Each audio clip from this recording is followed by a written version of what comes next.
ዛሬ የምንነጋገረው በዓለማችን ላይ እጅግ በጣም ረክሶ ስላለው ነገር ግን ዋጋው ወደር የማይገኝለት አንድ ድንቅ ምስጢር ነው። እሱም ዝምታ ነው። በየቀኑ በሚጮህ ዓለም ውስጥ እየኖርን ሁሉም ሰው የራሱን ድምፅ ለመስማት በሚጋፋበት በክርክርና በወሬ ተጨናንቀናል። ሶሻል ሚዲያው እየጮህብን ነው። በዙሪያችን ያሉ ሰዎች ሁሉ ትኩረታችንን ለመሳብ እየተጣጣሩ ነው። በዚህ ሁሉ ውስጥ ግን እኛ እየደከምን ኃይላችን እየተሟጠጠ ይገኛል። ምክንያቱም ትልቁ ኃይል ያለው በጩኸት ውስጥ ሳይሆን በዝምታ ውስጥ ስለሆነ ነው። ብዙዎቻችን ዝምታን እንደ ድክመት፣ እንደ አለማወቅ ወይም እንደ መሸነፍ እንቆጥረዋለን። ነገር ግን እውነታው ከዚህ በተቃራኒ ነው። ዝምታ ብልህነት ነው። ዝምታ ጥበብ ነው።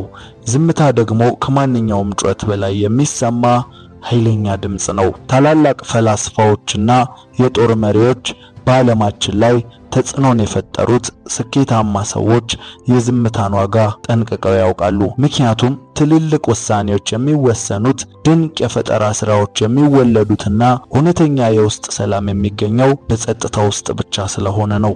ዛሬ በዚህ ቪዲዮ ዝምታን እንደ መሳሪያ በመጠቀም እንዴት ህይወታችሁን መለወጥ እንደምትችሉ የሚያሳዩ 7 የዝምታ ኃይሎችን በዝርዝር እንመለከታለን።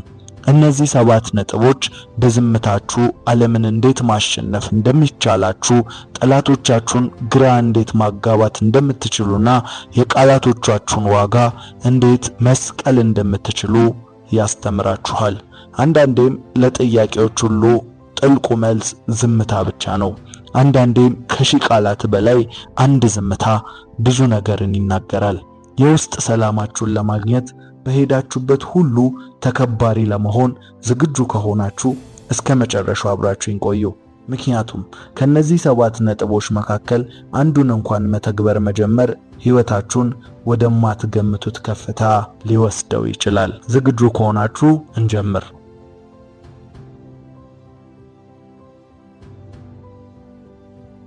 ወዳጆች ሆይ እስቲ ቆም ብላችሁ አስቡ። ለምንድነው ዓለም ዝምታን የምትፈራው? ለምንድነው በንግግር መሃል ጥቂት ሰከንዶች ጸጥታ ሲሰፍን ሁላችንም የምንደነግጠው? ምክንያቱም ግልጽ ነው።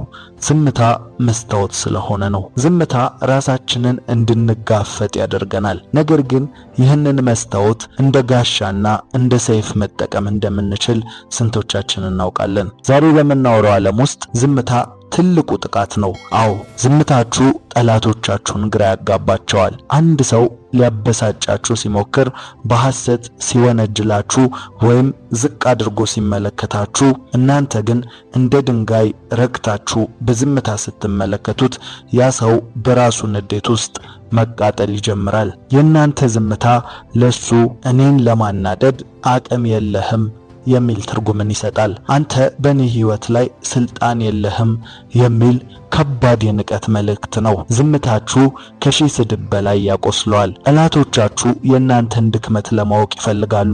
ይህን ደግሞ የሚያገኙት በንግግራችሁ ብክነት ነው። ስትናገሩ ምስጢራችሁን አሳልፋችሁ ትሰጣላችሁ። ስትናገሩ ፍርሃታችሁን ትገልጣላችሁ። ዝም ስትሉ ግን እናንተን ማንበብ የማይቻል እንቆቅልሽ ትሆናላችሁ ማለት ነው። አሸናፊዎች የሚናገሩት ድል ካደረጉ በኋላ ብቻ ነው። እስከዚያው ግን ዝምታቸው ሊያደርጉ ያሰቡትን ነገር ይደብቅላቸዋል። ሁሉንም ነገር ከመጀመራቸው በፊት የሚናገሩ አይደለም ማለት ነው። ጠላቶቻችሁ የእናንተን ድክመት ለማወቅ ይፈልጋሉ። ይህን ደግሞ የሚያገኙት በንግግራችሁ ብክነት ነው። ስትናገሩ ምስጢራችሁን አሳልፋችሁ ትሰጣላችሁ። ስትናገሩ ፍርሃታችሁን ትገልጣላችሁ። ዝም ስትሉ ግን እናንተን ማንበብ የማይቻል እንቆቅልሽ ትሆናላችሁ። አሸናፊዎች የሚናገሩት ድል ካደረጉ በኋላ ብቻ ነው። እስከዚያው ግን ዝምታቸው ሊያደርጉ ያሰቡትን ጥበብ ይደብቅላቸዋል። ያም ማለት ነገሮችን ከማድረጋቸው በፊት አይናገሩም ማለት ነው። እቅዳቸውም አይታወቅም። ይህ ለድል ወሳኝ እርምጃ ነው ማለት ነው። እስቲ ያስቡት፣ ዓለም በየቀኑ አዲስ ወሬ እንድታወሩ፣ አዲስ ቪዲዮ እንድትሰሩ፣ አዲስ አስተያየት እንድትሰጡ ትገፋፋችኋለች። ነገር ግን በዚህ ጫጫታ መሃል አልናገርም ብሎ መቆም ትልቅ ጀግንነት ነው። ዝምታ የደካሞች መሸሸጊያ ሳይሆን የብርቶች ማረፊያ ነው። ብዙ ሰዎች የሚጮሁት በውስጣቸው ሰላም ስለሌለ ነው። እናንተ ግን በዝምታችሁ ውስጥ ያንን ሰላም ገንቡ። ዛሬ በዝምታችሁ ዓለምን ግራ አጋቡ። ሰዎች እናንተን መገመት እንዳይችሉ አድርጉ። በስራ ቦታችሁ፣ በቤታችሁ ወይም በጓደኞቻችሁ መሃል አላስፈላጊ ክርክር ሲመጣ ዝምታን ምረጡ።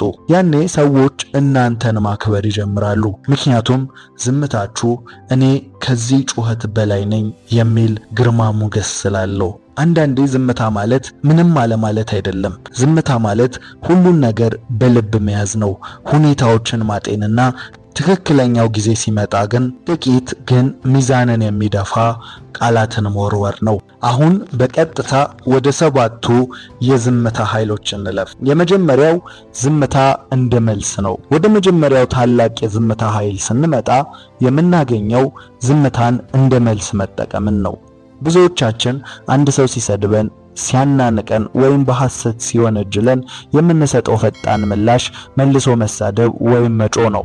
ነገር ግን እውነተኛው ድል ያለው በምላስ ፍልሚያ ውስጥ ሳይሆን በዝምታ ጥበብ ውስጥ መሆኑን ስንቶቻችሁ ታውቃላችሁ?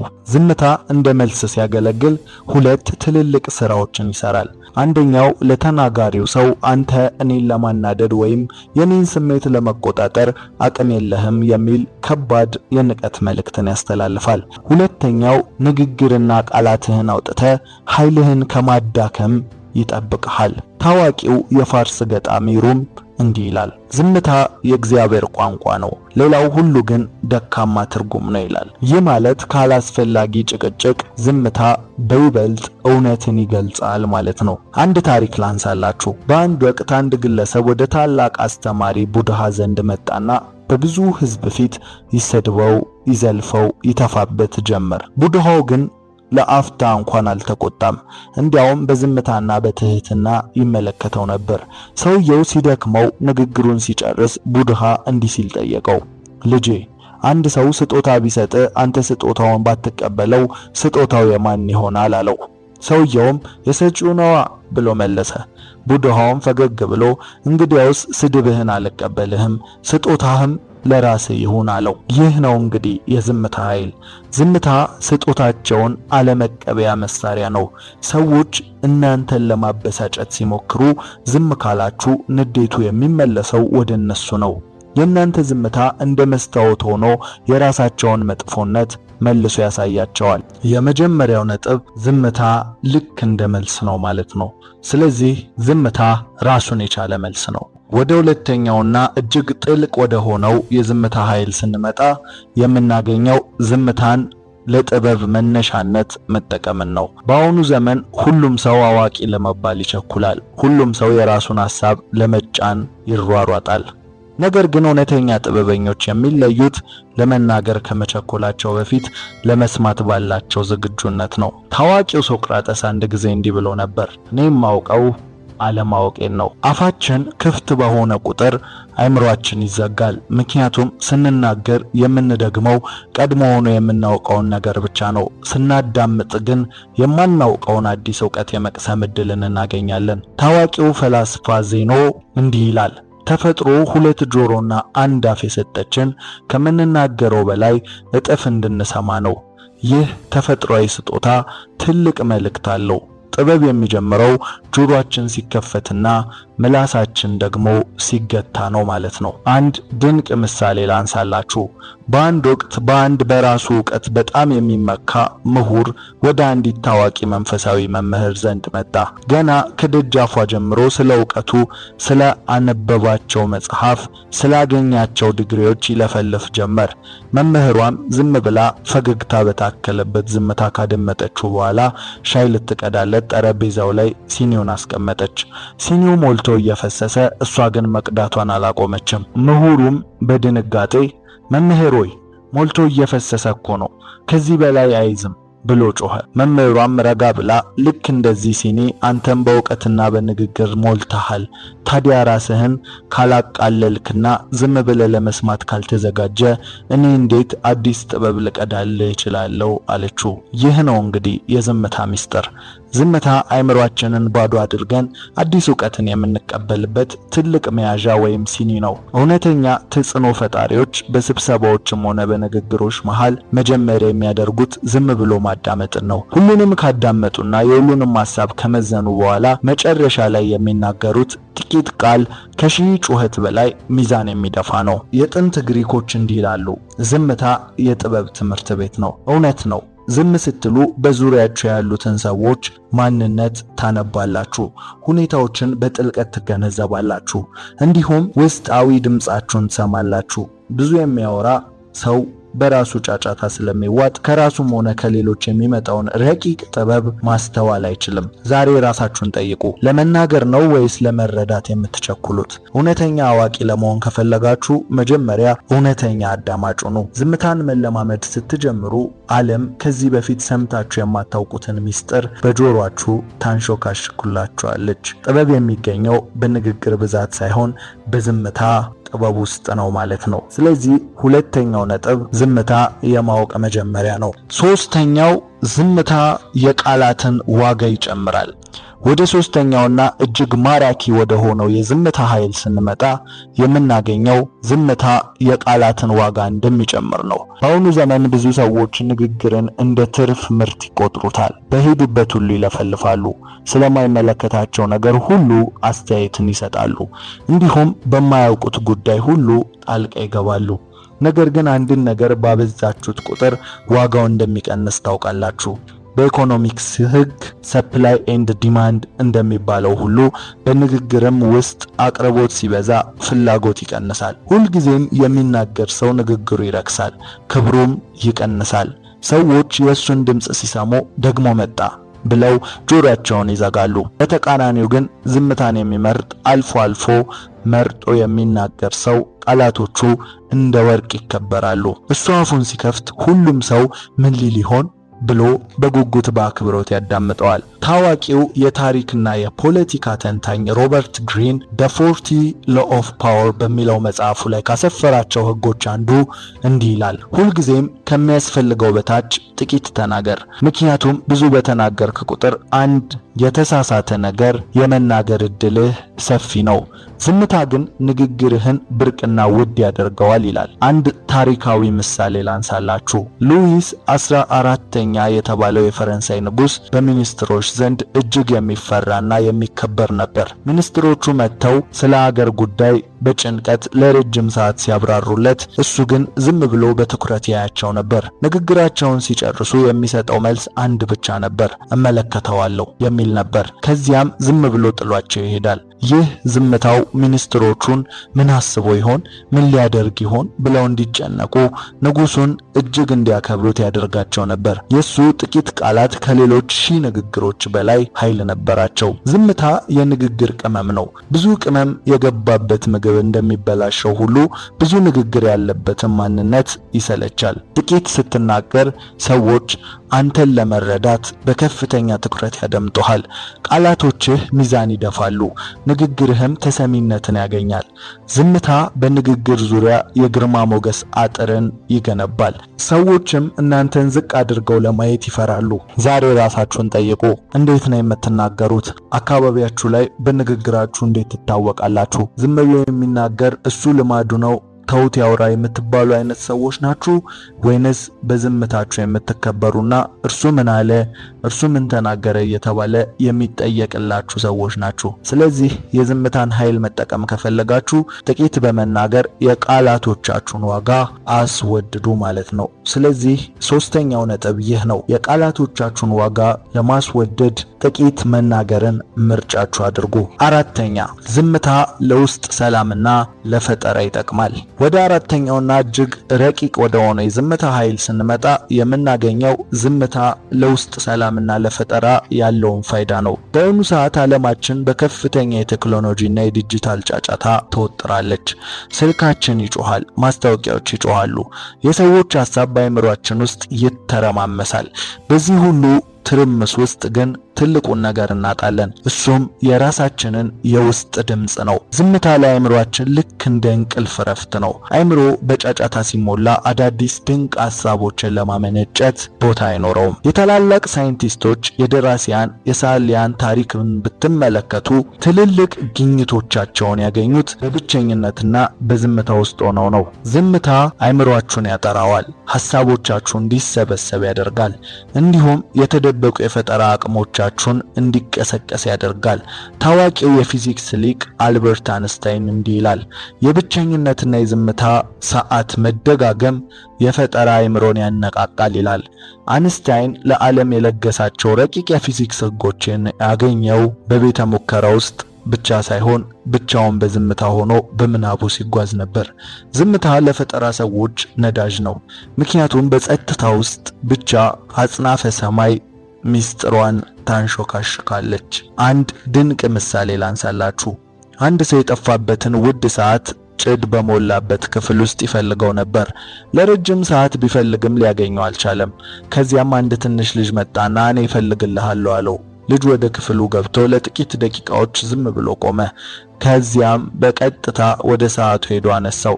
ሰውየውም ገረመውና እንዴት አገኘው ሲል ጠየቀው። ልጁም ሲመልስ ምንም አላደረኩም፣ ዝም ብዬ ቁጭ አልኩ። ክፍሉ ጸጥ ሲል የሰዓቱን ቲክ ቲክ የሚል ድምጽ ሰማሁት። ያ ድምጽ ደግሞ ወደ ሰዓቱ መራኝ አለው። ይህ ነው እንግዲህ የዝምታ ምስጢር። ሕይወታችሁ በጫጫታ ሲሞላ ትክክለኛውን አቅጣጫ የሚያሳያችሁን የውስጣችሁን ድምጽ መስማት አትችሉም። ዝምታ ግን ያንን ቲክ ቲክ የሚል የልባችሁን ድምጽ እንድትሰሙ ይረዳችኋል። ዝምታ ውስጥ ስትሆኑ ጭንቀታችሁ ይረግባል፣ ትንፋሻችሁ ይስተካከላል፣ እንዲሁም የውስጥ ሰላማችሁ ይመለሳል።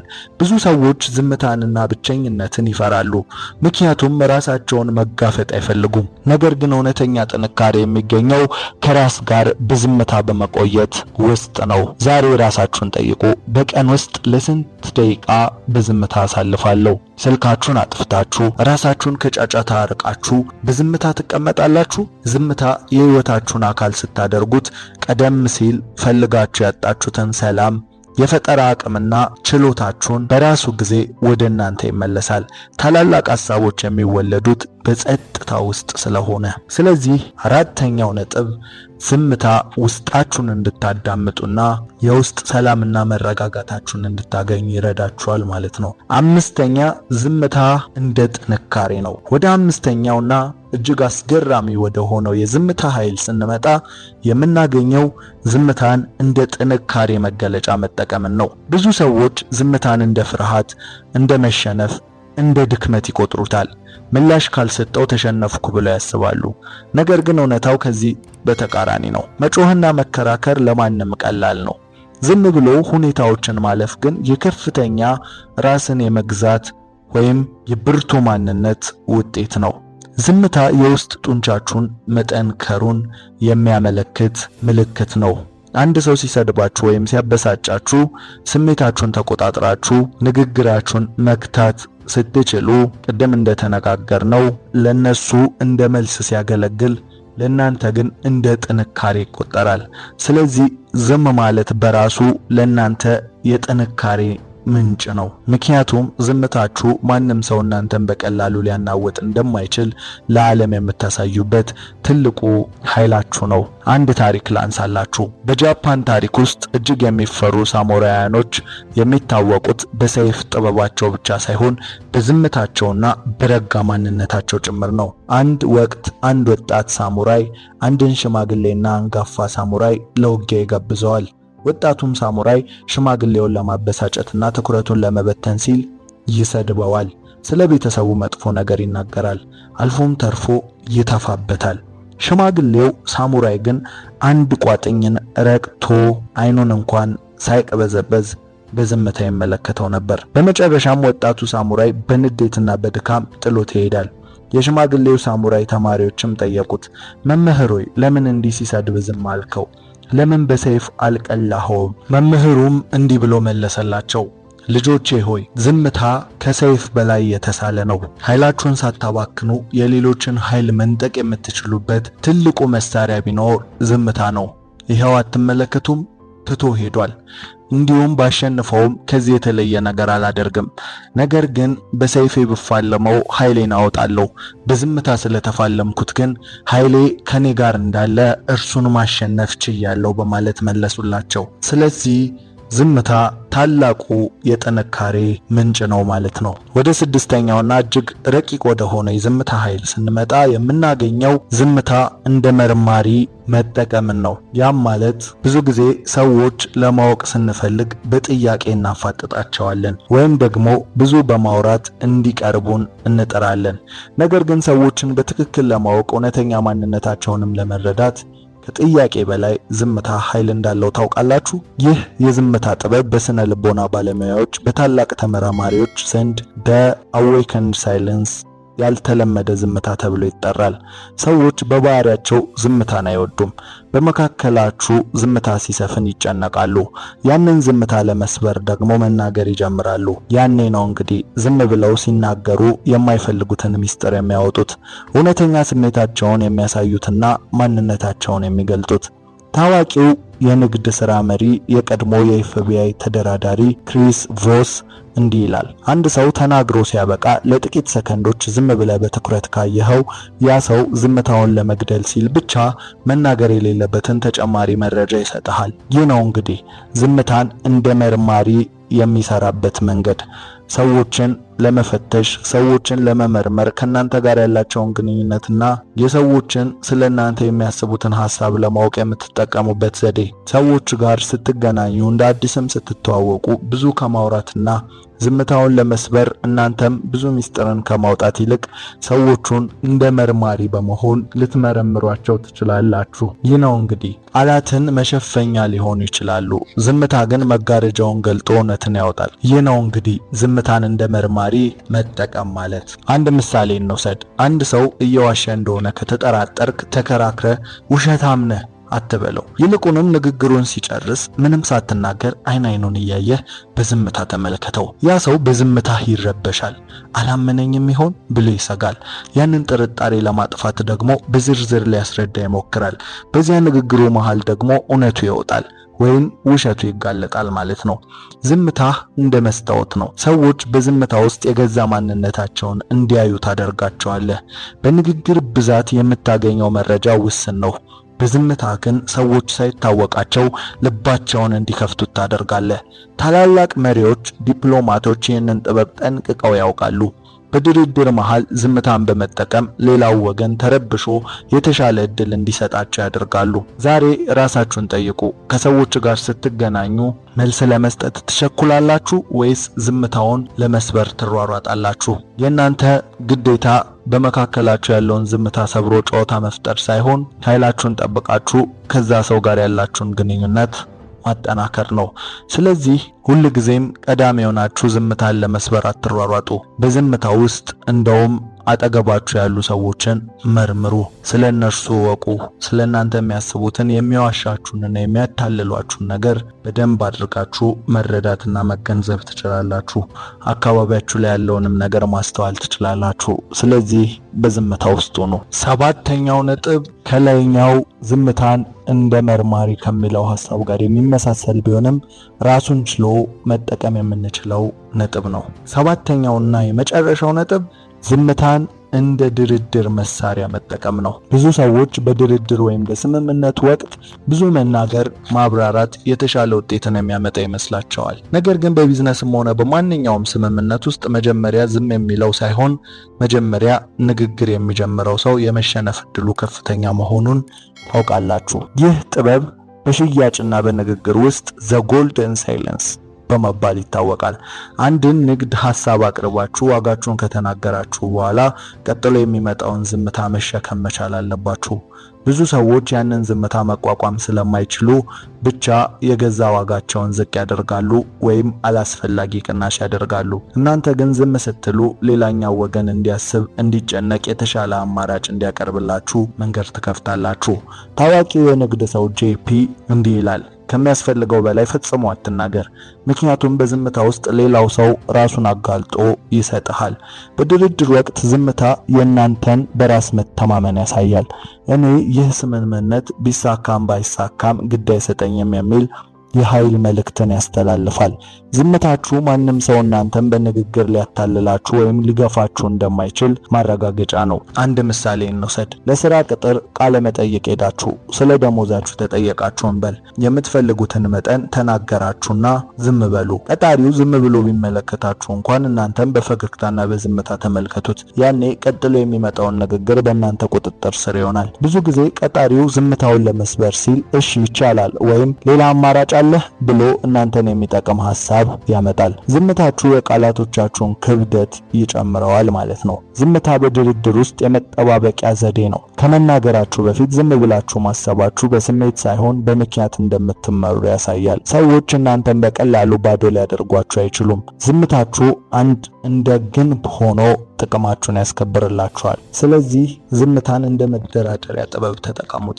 ይህንን ቅድም እንዳነሳነው ነው በሲአይኤም ሆነ በተለያዩ የስለላ ድርጅቶች የሚጠቀሙበት ዋነኛ ዘዴ ዝምታ ነው። ሁልጊዜም በድርድር ወቅት ድንገተኛ የሆነ ዝምታ ራሱ ኃይሉን ዝም ወዳለው ኃይል ያዛባዋል። ምን ማለት መሰላችሁ? ሁለት ሰዎች እየተነጋገሩና እየተደራደሩ ድንገት በሁለቱ መካከል ዝምታ ቢፈጠር ቀጥሎ ንግግሩን የሚጀምረው ሰው ኃይሉን ያጣል። በዝምታው የቆየው ግን ኃይሉን ያገኛል ማለት ነው። ምክንያቱም ቀጥሎ የሚጀመረው ንግግር ቅድም እንዳልነው የዝምተኛውን ጥቅም የሚያስከብር ድርድር ይሆናል ማለት ነው። ስለዚህ ሁልጊዜም ቢሆን በምትደራደሩበት ጊዜ ዝምታን እንደ ኃይል ተጠቀሙት። በዋነኝነት የሚያስተላልፈው መልእክት ቅድም እንዳነሳሁት ጉዳዩ ተሳካም አልተሳካም ለኔ ያን ያህል አስፈላጊ አይደለም የሚልን ነው።